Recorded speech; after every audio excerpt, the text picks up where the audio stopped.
Dan Berggren. I've been singing since I was a teenager, playing guitar. Music was always in the home. Hearing my parents sing, my brother and sister sang. When that happens, you think that must be what all families are like. I grew up on a farm, which I was the fifth generation of the family to be on that farm. It was always an adventure to go explore. When I started writing and creating songs, that was the background for telling these stories. Stories about neighbors, stories about my father, my grandparents. We can still sing along.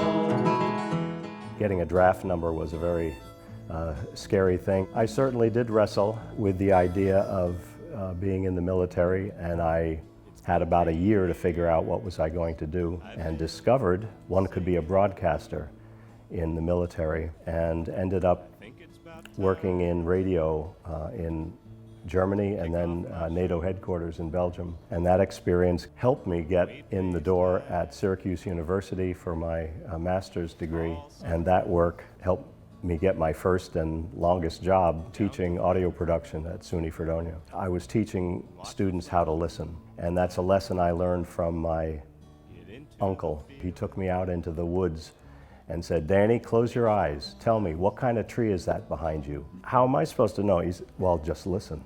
And think about the leaves in the fall when they turn crisp, how they make a different sound than in the summer."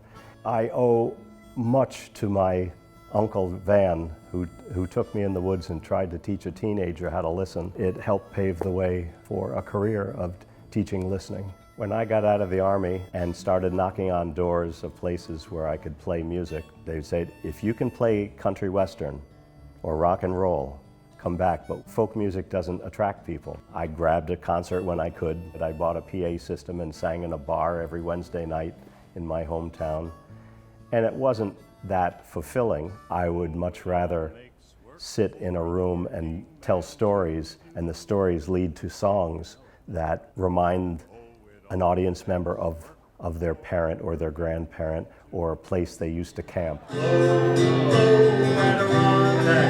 I would finish up classes on a Friday, get into the car and drive 7 or 8 hours to the Adirondacks and have a Friday night concert, maybe here at Cafe Lena or somewhere else. Another concert Saturday, and then Sunday drive home and have another week of teaching. I also sang in Fredonia with some neighbors. We had a group called the Newton Street Irregulars. We all lived on the odd side of Newton Street.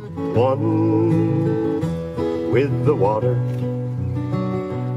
The music of the Adirondacks was a way of knitting disparate lives together. So many of the people who worked in the lumber camps were either Irish immigrants or French Canadian. They came to this region because of the jobs, and then they stayed and raised families. They made music in those lumber camps because it was the only way to relax after being up since 4 in the morning, cutting trees and sending logs downriver. It's a tip of the hat to the people who worked so hard to make the Adirondacks a home. The logs jammed up to the river's rim. Whether someone who comes to folk club kids or comes to a concert and hears an old Adirondack song, I hope it brings comfort when they experience the song in the context of its history. I recorded my first album in 1985. Bill Staines gave me advice: put it out yourself.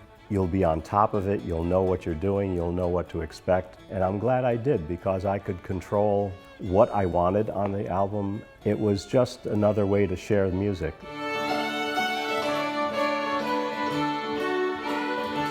I think it's been about 7 or 8 years we've been doing Roots and Branches at Great Camp Sagamore. We wanted to create something that would encourage young musicians. So John Kirk, Trish Miller, Sarah Milanovich, Dan Duggan, Peggy Lynn, and I get together for a weekend every June. The idea is to perpetuate folk music and music of the Adirondacks. If they've been camping in the Adirondacks, they've had an experience in the wilderness. It's to encourage younger folks to explore music of the North Country. I got a phone call from the director of Great Camp Sagamore many years ago saying, "Dan, do you know any songs about old barns? And if you don't, could you write one?" They were having a dedication of a barn that had received some New York State historic preservation money. They wanted a song at the ceremony when people from the state came and cut a ribbon. I had in the back of my head, okay, I've got 5 or 6 months to write this song. And then it struck me, big beams. The people in our lives who are our big beams, our parents,